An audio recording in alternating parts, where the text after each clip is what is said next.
Assalamualaikum warahmatullahi wabarakatuh. Salam santun dan salam sejahtera untuk kita semua. Sampurasun. Sahabat yang saya muliakan, pada kesempatan ini admin akan membahas tentang sosok Ratu Adil dan Satrio Piningit berdasar pada Uga Wangsit Siliwangi. Semoga ulasan ini dapat memberikan informasi bagi admin dan sahabat semua. Wangsit Siliwangi. Suatu saat nanti apabila tengah malam terdengar suara pembawa panji, nah itu adalah tandanya. Sosok Satrio Piningit memang masih misterius. Banyak sudah mencoba untuk menemukannya dengan caranya sendiri-sendiri. Alhasil ada yang yakin telah menemukannya, bahkan juga ada yang mengaku dirinya lah si Satrio Piningit tersebut.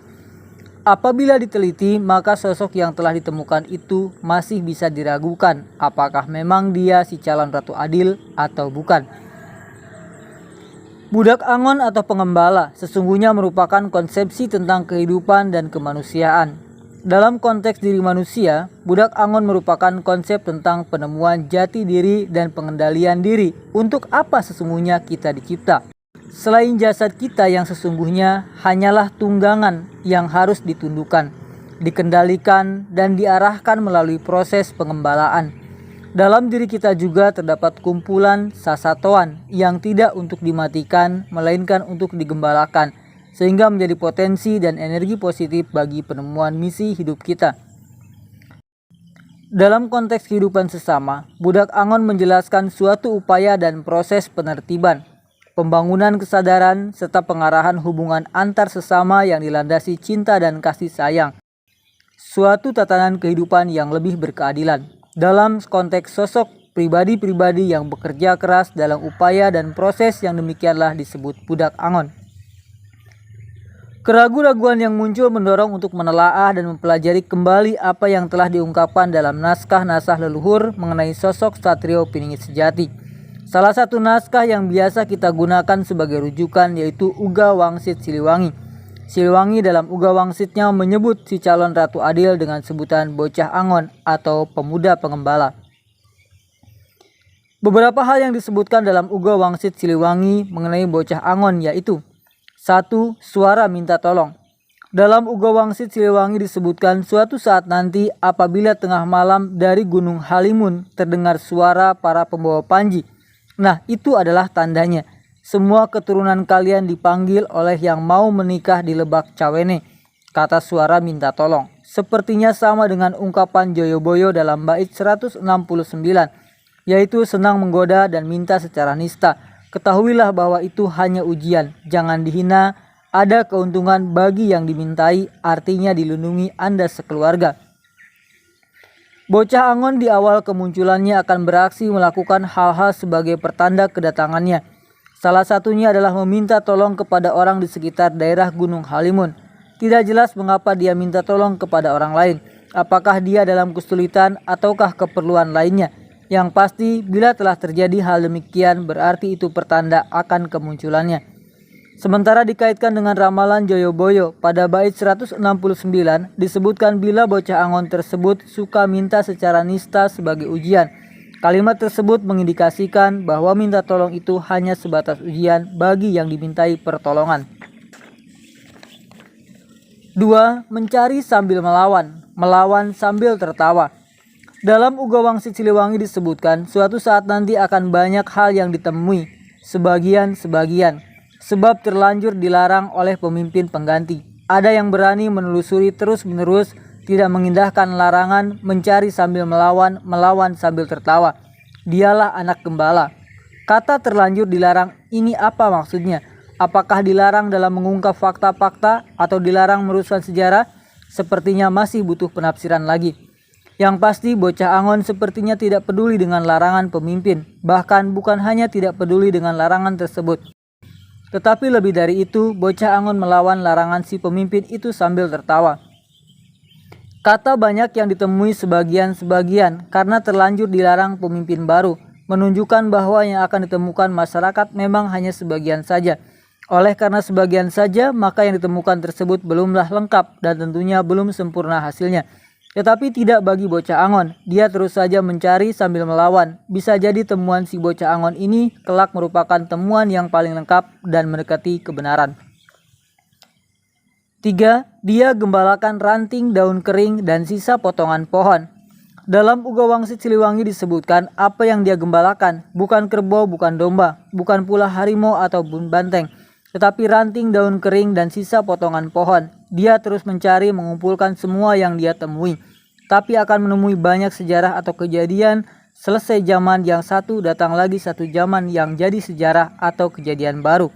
Setiap zaman membuat sejarah, setiap waktu akan berulang itu dan itu lagi. Bocah Angon memiliki kebiasaan mengumpulkan daun dan ranting. Kata daun dan ranting yang disebut Uga Wangsit Siliwangi dalam bahasa asli Sundanya yaitu kalakai jeung tutunggul. Kalakai merupakan daun lontar yang biasa digunakan oleh orang kita pada zaman dulu kala sebagai lembaran daun untuk menulis.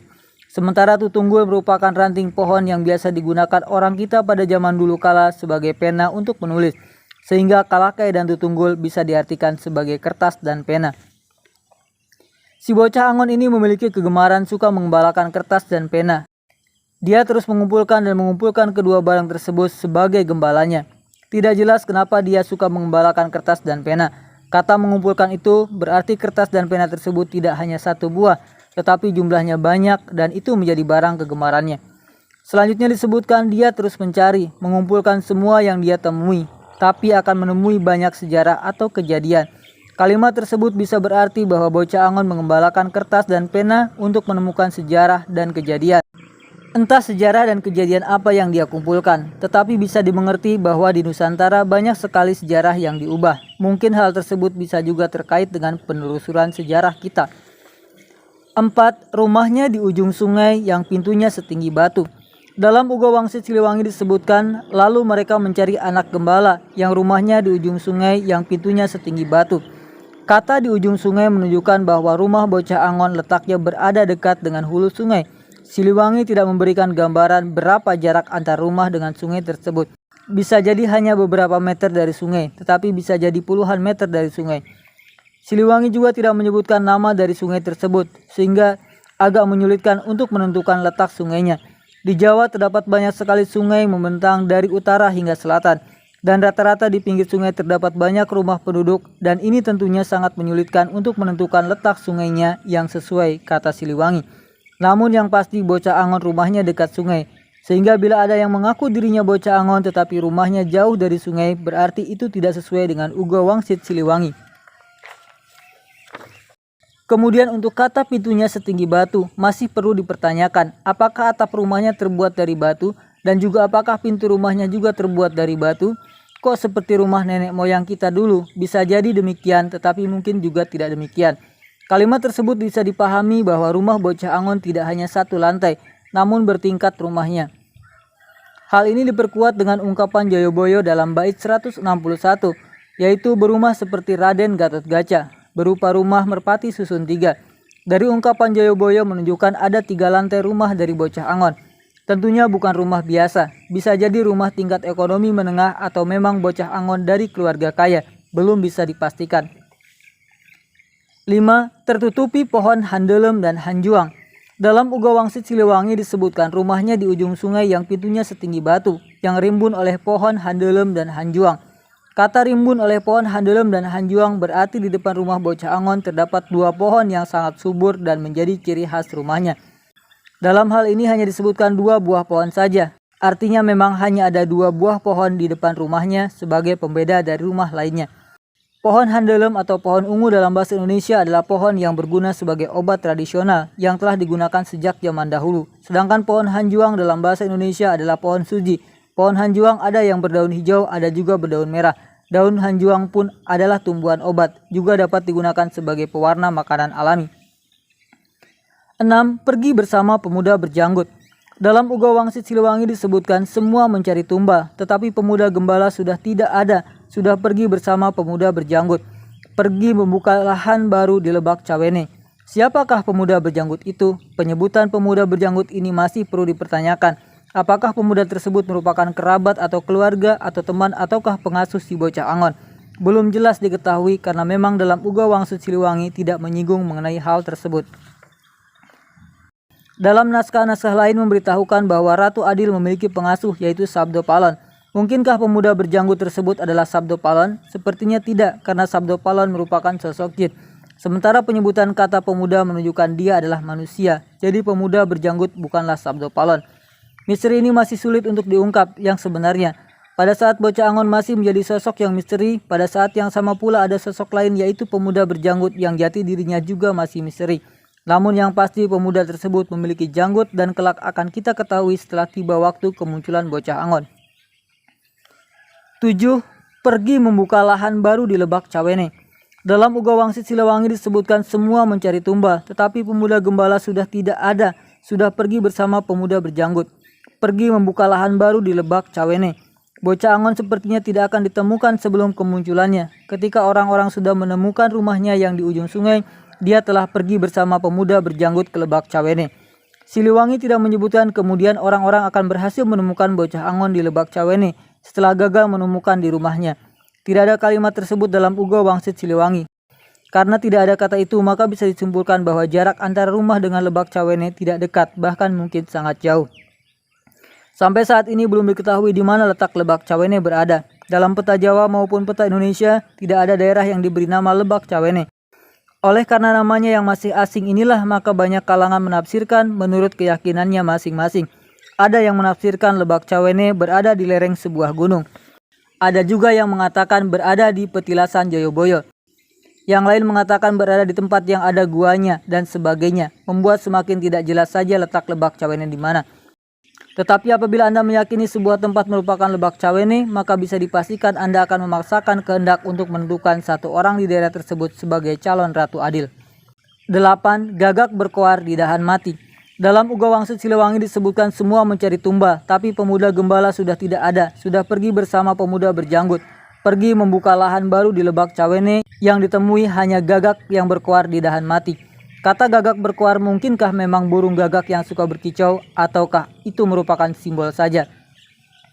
Banyak kemungkinan mengenai gagak berkoar tersebut, namun dalam naskah-naskah lain seperti yang diungkap Ronggo Warsito dan Joyoboyo, bahwa bocah Angon sebelum menjadi Ratu Adil hidupnya menderita.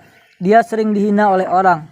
Apabila dikaitkan dengan hal tersebut, maka gagak berkoar itu bisa juga diartikan sebagai orang-orang yang suka menghina si bocah Angon. Oleh karenanya hidupnya yang selalu saja dihina orang, maka akhirnya bocah Angon pun pergi meninggalkan rumahnya.